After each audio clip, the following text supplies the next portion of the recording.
Oi, turma. Do livro Quem Ama Educa, de Samitiba, mesada. Uma das perguntas mais comuns em palestras é sobre a mesada. Será que colabora na educação? Sim, para ajudar a criança a se organizar, nada melhor do que algo pelo qual possa se responsabilizar e seja materialmente quantificável como o dinheiro. Crianças que aprendem a administrar bem a mesada tendem a ter melhor qualidade de vida no futuro que aquelas que gastam mais do que podem. Portanto, a família tem de se organizar para dar a mesada, que deve ser encarada como um processo educativo. A mesada deve se destinar aos gastos do dia a dia da criança, para supérfluos como figurinhas, adesivos, canetinhas coloridas. O dinheiro da mesada não deve cobrir despesas essenciais como mensalidade escolar, lanche e roupas. O dinheiro do lanche, aliás, não deve ser guardado.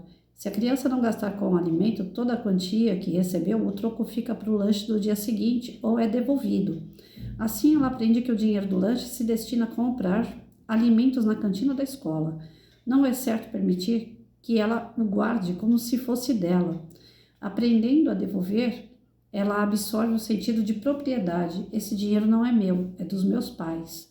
Em termos educativos, vale mais a pena dar o dinheiro do lanche todos os dias para que a criança aprenda a lidar com a moeda, em vez de abrir uma conta na cantina escolar sem limite de gastos. Comprar fiado pode ser cômodo para os pais, porém é péssimo para a educação. A riqueza desse aprendizado impede que a criança apareça em casa com objetos trazidos da escola. Primeiro uma caneta, depois uma blusa, dinheiro e por aí vai. Ela aprende a cuidar do que é dela, a respeitar e devolver o que é do outro. Assim que o filho souber lidar com esse dinheiro do lanche, poderá receber a mesada, apesar de o termo não ser muito adequado. Os pais podem começar a lhe dar um dinheirinho a cada 3 dias. Se a criança conseguir administrá-lo bem, passará a receber a semanada, que requer noção de tempo. Quando deseja comprar uma figurinha, a criança não pensa em esperar. Quer acordar e correr ao jornaleiro. Para ela, o importante é o momento do presente, o momento presente. A semanada ajuda a organizar o tempo e principalmente a saber esperar. Não é porque ganhou dinheiro agora que tem de interromper o que está fazendo e sair correndo para comprar a bala de tatuagem antes do almoço. O pai e a mãe não esperam a hora certa para comprar o carro novo. Se a criança não tem noção de valor, chega com as moedinhas e pergunta: isso dá para comprar balinha de tatuagem? Então, ainda não é hora de receber a mesada. Assim que aprender o valor do dinheiro, o que ocorre muito mais depressa do que os adultos imaginam, os pais podem começar a lhe dar pequenas quantias. Quanto dar de mesada? Depende do meio em que a família vive e a idade da criança. Cada faixa etária tem seus interesses particulares. O valor deve ser suficiente para que a criança compre figurinhas aos poucos e consiga completar o álbum em alguns meses. Comprar todas as figurinhas de uma vez foge do princípio educativo de lidar com o dinheiro. Uma das características do colecionador é juntar aos poucos e não comprar tudo de uma só vez, ou comprar um álbum completo. Com isso, ele aprende a lidar com a espera e o imediatismo, a valorizar as figurinhas que tem e negociar com outros colecionadores. Apesar do dinheiro da mesada ser da criança, é importante que no início os pais supervisionem seus gastos. A mesada é uma boa oportunidade de ensinar os filhos a gastar dinheiro levando em conta a relação custo-benefício. Vale a pena gastar aquela soma para comprar certo objeto? Esse aprendizado será útil no futuro. Crianças têm gastos inocentes, mas um onipotente juvenil de 17 anos talvez queira comprar maconha com o dinheiro dele, já que formou a noção de que pode fazer o que quiser com o próprio dinheiro. Supervisionar os gastos do filho e impedir que avance nos bens do irmão é tarefa dos pais. A mesada permite observar as relações que estabelecem entre irmãos folgados e sufocados, diarreicos e entupidos, sem limites e adequados. Os primeiros vivem antecipando mesadas no começo do ano, já que querem adiantar o presente de Natal. Esse é um sinal de que o filho ainda não está pronto para lidar com o dinheiro e os pais vão errar se atenderem a todos os seus desejos, que ainda não passaram pelo crivo da adequação, confiando demais na capacidade dele. O diarreico fica contente em comprar, mas não em usufruir o que comprou. Incapaz de administrar sua verba, ele gasta em coisas que estão fora de seu alcance. Porque o pai não compra um carro melhor? É preciso que o pai explique porque não tem dinheiro suficiente ou porque não seria adequado. O extremo oposto do diarreico é o entupido, que morre de vontade, mas não gasta. Guarda tudo e sofre privações na ânsia de economizar. Quem sabe juntar dinheiro provavelmente terá uma vida mais organizada e saudável que aquele que está sempre correndo atrás do prejuízo, mas não convém tomar cuidado com exageros e saber desfrutar o que se ganha. Na família, quase sempre os dois tipos estão presentes. O gastão, em geral, é simpático, sedutor, enquanto o entupido é sisudo e fala pouco. É natural que o que já gastou todos os seus bens queira avançar nos que de quem está poupando. Os pais devem interferir nesse processo e ensinar que a posse do dinheiro, assim como das roupas, é individual. Não é justo o que não tem avance no que está cuidando. Cabe aos pais incentivar o equilíbrio, ajudar o diarreico a se conter e o entupido a se soltar. Uma das formas de fazer isso é descontar as dívidas na fonte, fazendo valer a máxima. Dívida é a primeira coisa que se paga. Estabelecer o pagamento de juros de cada 10 emprestados, por exemplo, 1 é de quem emprestou. É bom que esses juros sejam extorsivos, piores até que os cobrados por bancos, para impedir que o filho adquira o costume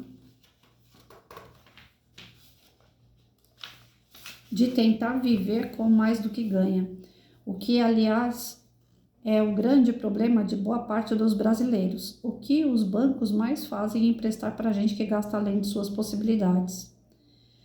Um garoto de 7 anos veio a meu consultório. Por 4 vezes entrou com a mãe. Numa daquelas ocasiões, por coincidência, eu tinha comigo um Kinder Ovo que havia ganhado de minha filha. Ele ficou encantado, queria todos os brinquedos do Kinder Ovo num só dia. E a família abastada atendia a todas as suas vontades. Com base nesse gosto, comecei a organizar o ritmo do garoto. Combinei com a família que ela não compraria mais um Kinder Ovo por dia. Do contrário, seria prejudicial à saúde psicológica do menino.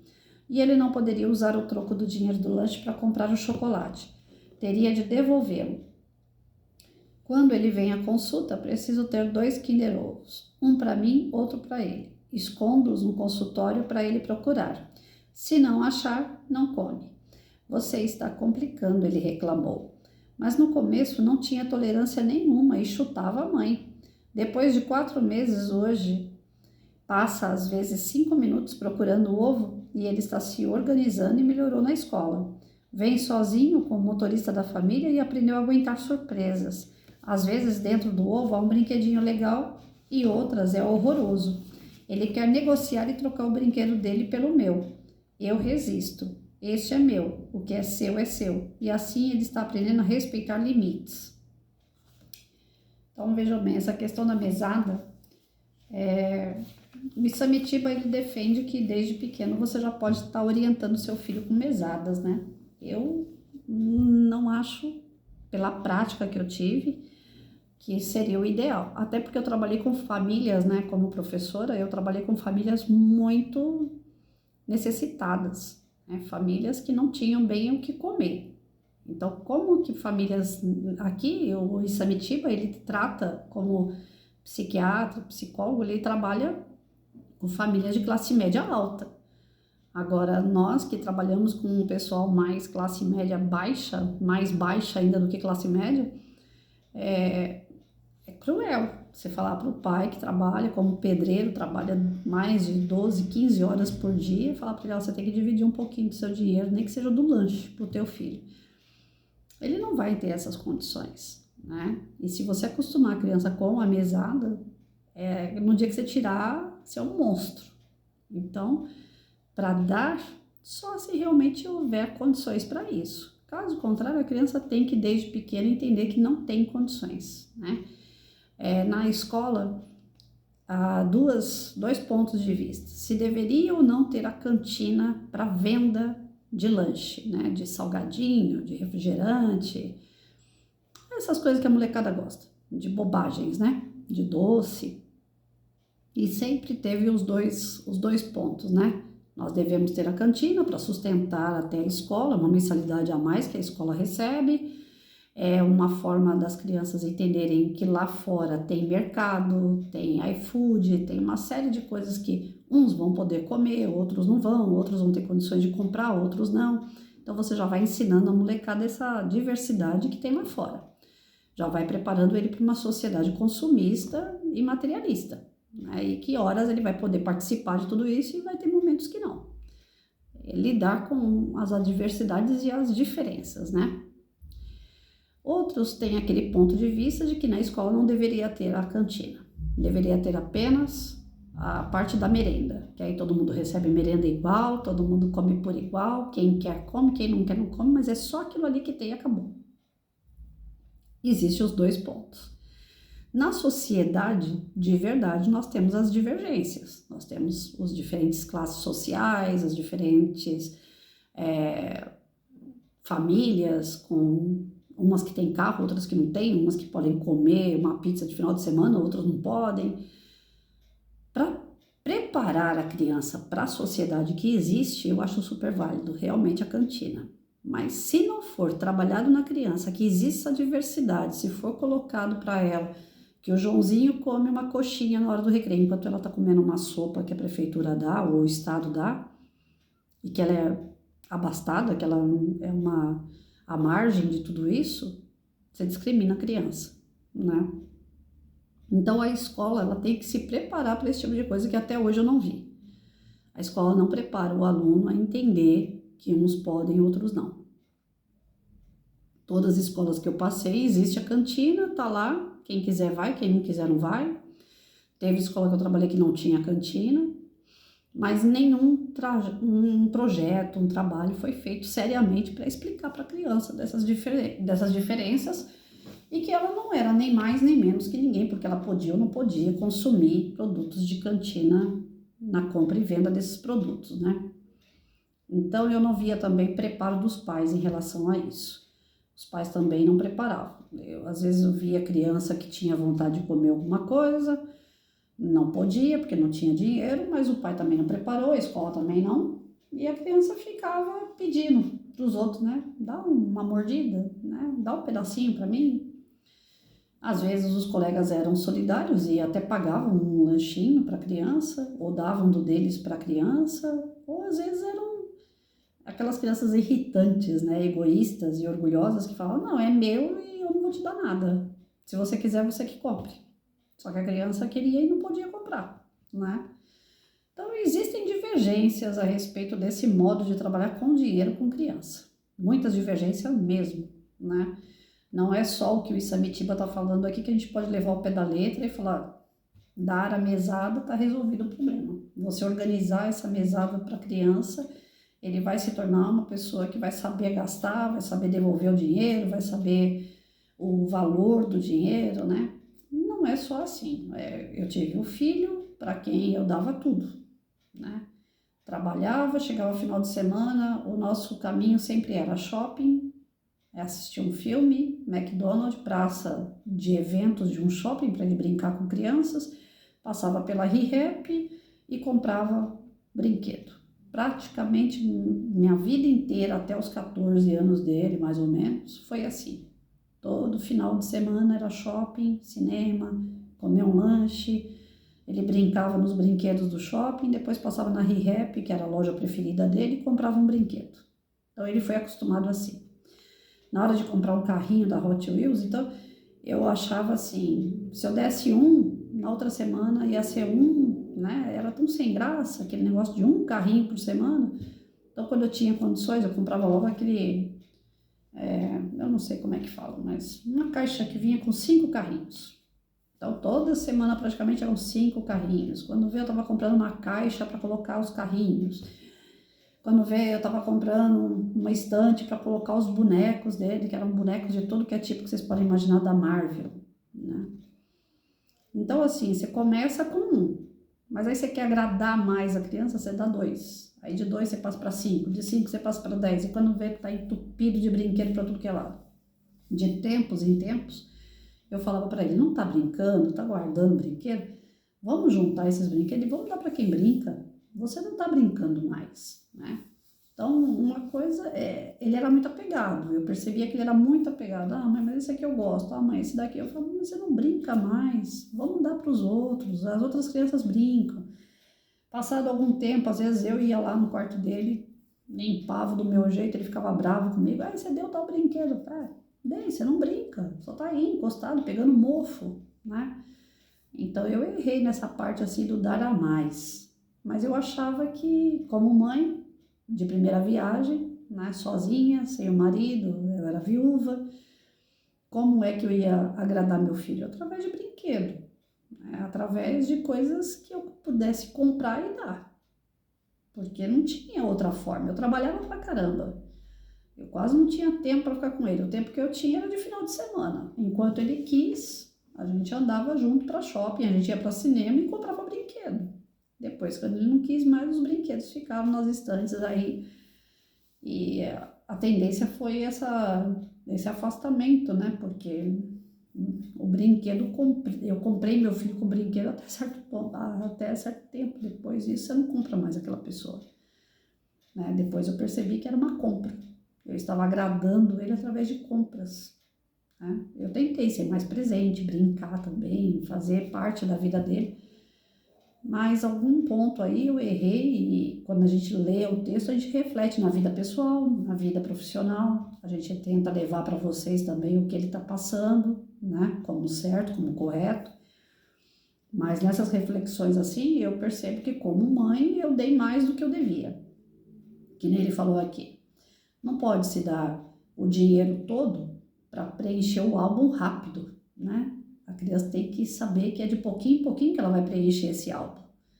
Talvez ela nem preencha, de pouquinho em pouquinho, demora, quando vê, acabou, né? Eu, pelo menos na minha época, que eu preenchi aqueles álbuns que ganhava bicicleta, ganhava raquete, né? Nunca ganhei nada, porque toda vez que já estava para preencher o álbum, você chegava no jornaleiro e ele falava assim, ah, o fabricante parou de fabricar o álbum e as figurinhas.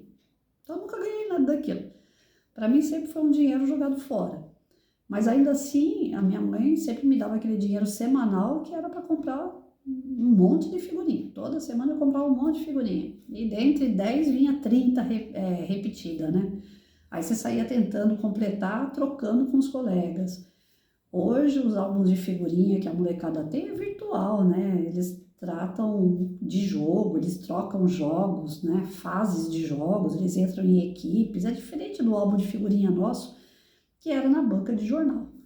Eu nem sei se existe mais álbum de figurinha de banca de jornal, porque até banca de jornal é coisa difícil a gente ver. Mas, enfim, hoje qualquer tipo de coleção eu vejo que a molecada faz tudo pela internet, né?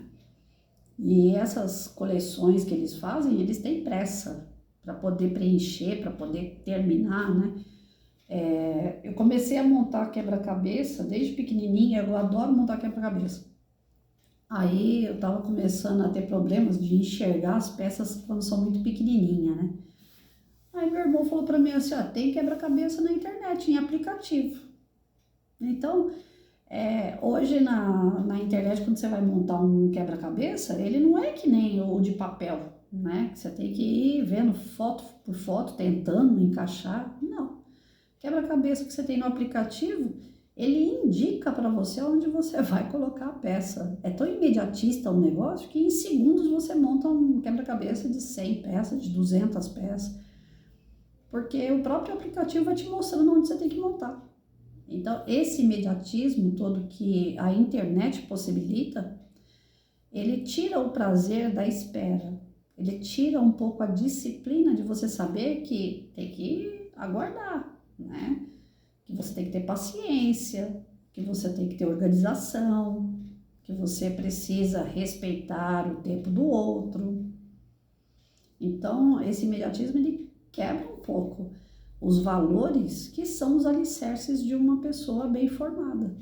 Então, quando a coisa não acontece como ela quer, ela se revolta, que nem o menino aqui da história, né? Chuta a mãe, grita, chora, esperneia, e para você ver a criatura se acalmar, você vai lá e dá na mão dela de novo.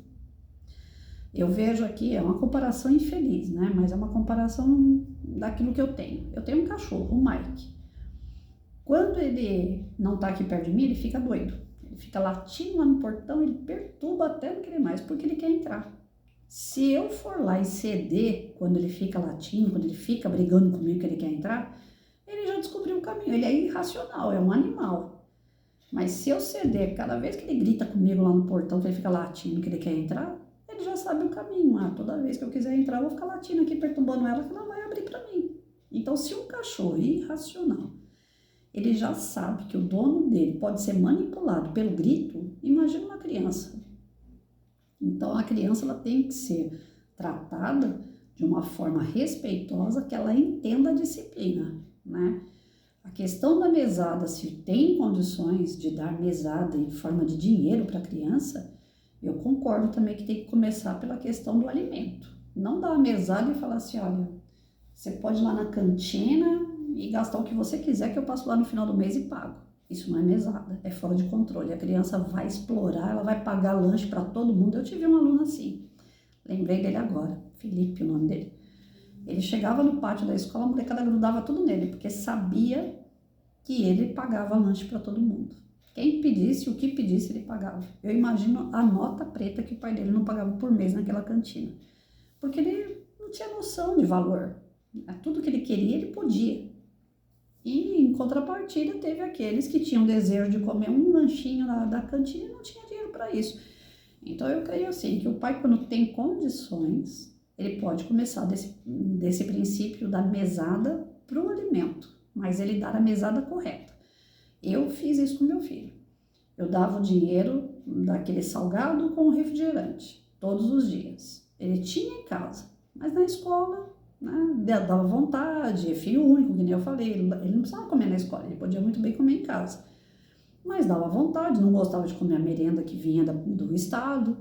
Então, eu pagava na cantina, eu dava dinheiro para ele para pagar na cantina de segunda a sexta, o salgado e o refrigerante. Aí a dona da cantina uma vez passou aqui na porta de casa e eu, tudo bem e tal, como é que vai? Você tem visto o Rafael? Toda vez que alguém passava que era da escola, eu perguntava, né? Você tem visto o Rafael? Tá tudo bem com ele? Né? Você não tem visto ninguém esquisito encostar nele na hora do recreio? Qualquer professor que passasse aqui, eu sempre perguntava do meu filho. Eu sempre fui muito atenta para ver se tinha uma coisa de errado para corrigir. Aí acho que é onde ele se revolta, né? Porque ele fala assim, você nunca viu qualidade em mim. Não é, eu sempre vi as qualidades, mas onde eu vi os defeitos eu tinha que intervir.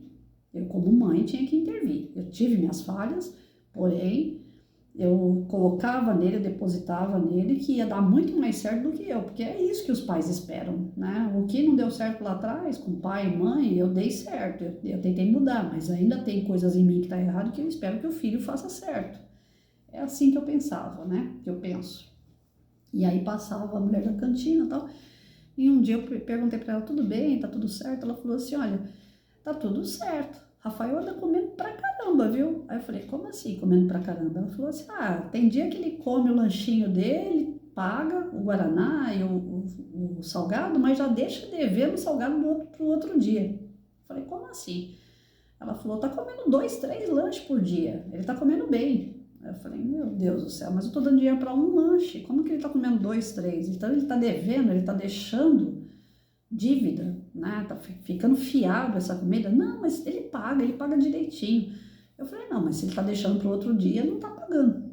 Tá deixando fiado. Tem parte que ele tá deixando fiado e eu não concordo, porque não precisa disso. Ele tinha que ter me falado. Então chegou em casa, tudo, conversei com ele e falei, olha, eu te dou o dinheiro do lanche e do refrigerante. Em casa você já tem essas coisas, tem na geladeira. Não precisa você ficar lá repetindo essas coisas e deixando dívida para outro dia, tá errado. Você tem que pagar com o dinheiro que eu tô te dando. A mesada que você tem dá para pagar teu lanche. E se você quer mais, você me peça mais dinheiro então, mas não deixa fiado. Aí ele não me pediu, ele parou de comer tanto assim, né? Mas é uma coisa que você tem que estar vigiando. Se você não vigiar, se você não ficar de olho, a criança vai extrapolando, né? Porque tá dando certo. Enquanto não tem ninguém para podar ele, tá dando certo, ele vai embora. E ele acha que tá certo. Então, quem é o adulto, quem é o pai e a mãe, tem que ficar de olho. Você dá, mas fica de olho. né? Eu tinha um receio muito grande, não por eles. Ele era meu filho, ele, aquela história. Eu sabia de onde estava vindo e eu sabia o trajeto dele. Mas eu tinha muito receio dos colegas. Aí eu falava, se esse dinheiro for desviado para uma droga, para uma bebida, eu nem vou ficar sabendo. Então eu perguntava para a mulher da cantina se estava comendo tudo, a título disso, saber se o dinheiro estava indo para onde tinha que ir, né? Então a gente tem que estar sempre atento. Porque do mesmo jeito que ele estava comendo a mais e deixando fiado, ele podia estar usando droga, ele podia estar bebendo. E o dinheiro não estava indo para a cantina, então eu precisava saber se o dinheiro estava indo para a cantina. E é isso que a gente tem que fazer. Dá a mesada, mas fica de olho para onde está indo, orientando sempre se está certo ou se está errado a conduta daquela criança em relação ao valor que você está dando. Isso para quem pode. Agora, para quem não pode, a mesada é de uma outra forma, né? A mesada é de uma outra forma. Eu já vi pais falando assim, que nem aqui tem um lugar, área rural, né? Então o pai falava assim, olha, se você plantar não sei quantos pés de alface aqui, eu te dou um. Esse um você pode presentear para um amigo teu, ou seja, a mesada daquela pessoa não era, daquela criança não era nem para ela, é que ela pudesse dar aquele presente para alguém, né? Cansei de receber pé de alface de aluno, que ele falava, eu falava assim, não tira isso do seu pai e da sua mãe. Não, professor, isso aqui é minha mesada. Isso aqui fui eu que ganhei, porque eu ajudei meu pai e minha mãe na horta, então ele me deu. Então eu posso dar para quem eu quiser. Eu estou dando para a senhora. Então eu ganhei cana, ganhei alface, agrião, legumes, sabe? Porque é o que a criançada plantava e o pai dava como mesada. Então, ao invés da mesada ser algo em benefício da criança, era algo que ele pudesse presentear alguém. Achava super válido. Ah, mas não pode criança trabalhar. Gente, criança enquanto tá lá na horta com o pai dela lá, eu sou a favor. 1000 vezes ela ali, que não é exploração, não é um trabalho pesado, não estava mexendo com enxada, o pai ia abrindo os buracos, ela só ia, né, plantando. 1000 vezes a criança está ali do lado do pai fazendo esse tipo de serviço, do que estando na rua aprendendo palavrão, fazendo um monte de coisa errada. Então, é uma questão assim, de bom senso, né? O lugar não oferece nada para a criança. Então, se não oferece nenhuma condição de estudo a mais, de transformação, de algo que seja a benefício da criança para o seu aprimoramento moral, espiritual, né, emocional e psicológico, então que a criança tenha pelo menos um manual, né? Vamos lá trabalhar na horta, porque se um dia e são crianças de extrema necessidade mesmo, que não têm condições de aprender a ler e escrever, tinham extrema deficiência na aprendizagem, então são crianças que precisavam pelo menos a parte manual, né? Pra, se o dia o pai e a mãe faltar, eles terem como sobreviver. Eu tive um aluno que ele falava assim, professor, eu vou ter que ser agricultor igual meu pai. Ele tinha 10 anos. Eu falava para ele, mas por que você já tem certeza que você vai ser agricultor? Você não tem vontade de fazer mais nada? Ele falou, não, se eu não for agricultor, eu vou ser pedreiro. Eu falei, mas por quê? Não, porque meu pai é pedreiro e agricultor. Eu falei, mas você não precisa seguir exatamente o seu pai. Ele falou, não, mas é porque na minha família ninguém consegue aprender a ler e escrever. Então, quando uma criança de 10 anos já tem não é que ele está determinando a vida dele, mas ele sabe, no fundo, a criança sabe até onde ela é capaz e onde não é, né? E quais são os desejos dela. Então, eu incentivava o quê? Vai lá e faz aquilo que você sabe fazer de melhor, mas nem por isso deixa de tentar aprender a ler e escrever. Então, a dificuldade dele era extrema. A gente via que era uma criança que não adiantava chamar os pais e falar assim, precisa de um psicólogo, precisa de uma intervenção. Então, os pais não iam atrás, eram muito carentes. Então, essa questão da mesada é muito relativa, né? Depende da família, depende do orçamento dessa família, depende se essa família é estruturada, se tem pai, se tem mãe, se a criança vive num local onde é de classe média alta, média baixa ou baixíssima, depende muito. O que a gente tira de conhecimento aqui, pelo menos a Patrícia, né, e eu espero que vocês também reflitam comigo, é o limite e o destino dessa mesada, né? Seja qualquer tipo de classe, qualquer tipo de valor ou material, né? Seja um brinquedo, seja o que for, mas que a gente aprenda a dar isso à criança com limite, com um propósito mesmo de desenvolver ela. Por mais que eu tivesse intenções de dar o melhor para o meu filho, a intenção estava errada. Dar 5 carrinhos por semana estava errado. Né? Eu tinha que deixar ele entender que ele tinha que esperar outro final de semana para ganhar mais um carrinho. Kinder Ovo, meu filho tinha uma caixa enorme, um baú de Kinder Ovo. Né? Então, eu errei. Como mãe, eu errei. Porque eu dei demais. Achei que eu estava fazendo o melhor. A gente não veio com manual, ainda bem que isso a Mitiba já coloca para nós aqui. Não temos manual, então nós vamos errar. Então, tinha que ter tido um pouco mais de limite da minha parte. Ter dado menos matéria, né? Por mais que eu tenha tentado dar presença, carinho, brincar junto, estar junto para assistir um filme e tudo mais, era pouco. Eu deveria ter me dedicado mais nessa área e menos na parte material. Então, a gente vai aprendendo. Hoje eu não tenho mais condições de ter filho, o filho já cresceu, mas para vocês que assistem, estão aprendendo. Se forem moças e rapazes novos, está em tempo de vocês serem bons pais, boas mães, bons professores, porque o professor está totalmente ligado a uma situação como essa. Preparar a criança, né, se tem cantina, se não tem cantina, quem pode, quem não pode, por quê, explicar a parte financeira, explicar a parte de disciplina, de utilizar, né? Tem um tema que o professor trabalha, que é o sistema monetário financeiro. Dá para montar um projeto em cima disso. Quanto você ganha, quanto você gasta, para que você gasta, qual a utilidade disso, o que é supérfluo, o que é necessário. O professor pode montar um projeto em cima desse tema. E dentro desse projeto, colocar consciência na criança. Daquilo que pode, o que não pode, quanto não pode, seus limites. Nada de ansiedade para conquistar as coisas, que as coisas têm o seu tempo de acontecer, que a gente pode esperar. Ninguém compra uma casa própria da noite para o dia, ninguém compra um carro próprio da noite para o dia. Existem prestações, existem lucro, prejuízo. Então, o professor pode aproveitar um momento como esse, né, um tema como esse, e trabalhar N coisas. Não pode se abster, não pode fechar os olhos e ver uma criança carente com vontade de comer uma coxinha e a outra que tem exagero de dinheiro no bolso pagando para todo mundo e ficar quieto. O professor não pode ficar quieto.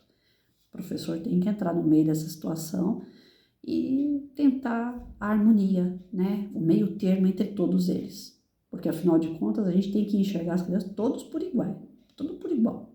E todos têm que ser tratados por igual, independente do seu bolso, das suas condições. Ninguém pode ter mais ou menos. Dentro da escola, nós tentamos fazer com que todos sejam iguais, tratados por iguais, né? Eu fazia na sala de aula, tá aí uma coisa que eu fazia que eu acho que era super válido, né? Uma vez por semana, eu reunia a minha turma para fazer o dia da mortadela, né? Então, eu falava para eles, quem puder, traz alface, maionese, pão, mortadela, refrigerante, nós vamos fazer o nosso lanchinho aqui na sala. Então, aqueles que podiam, traziam. Que não podia, não trazia. Mas todo mundo fazia seus lanches e comia.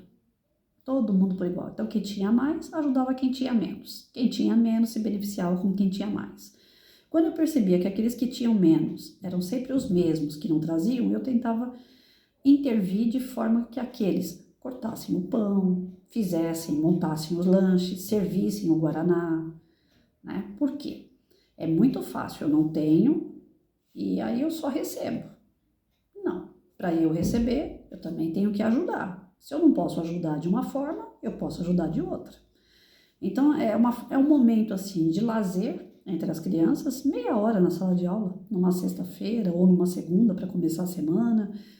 Mas é um momento que você já vai percebendo quem pode, quem não pode, você vai analisando aquelas coisas. Eu falo para vocês, enquanto professor, é importante analisar o seu aluno, saber quem é o teu aluno.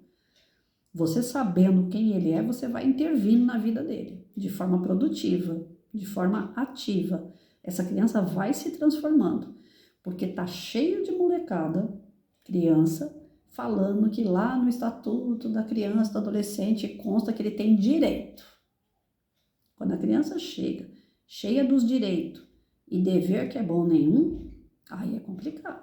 Aí são essas pessoas que crescem buscando Bolsa Família, Bolsa Prostituição, bolsa drogado, bolsa bandido, bolsa. Nós estamos cheios de gente que está querendo bolsa, mas trabalhar que é bom, poucos querem. Todos querem driblar situações para ganhar dinheiro fácil. São essas crianças que lá atrás só tiveram direito, só receberam. Então, a gente tem que ensinar o cidadão que ele não tem só direito, mas ele tem dever. Ele tem que participar para poder pegar o pedaço do bolo dele. É isso.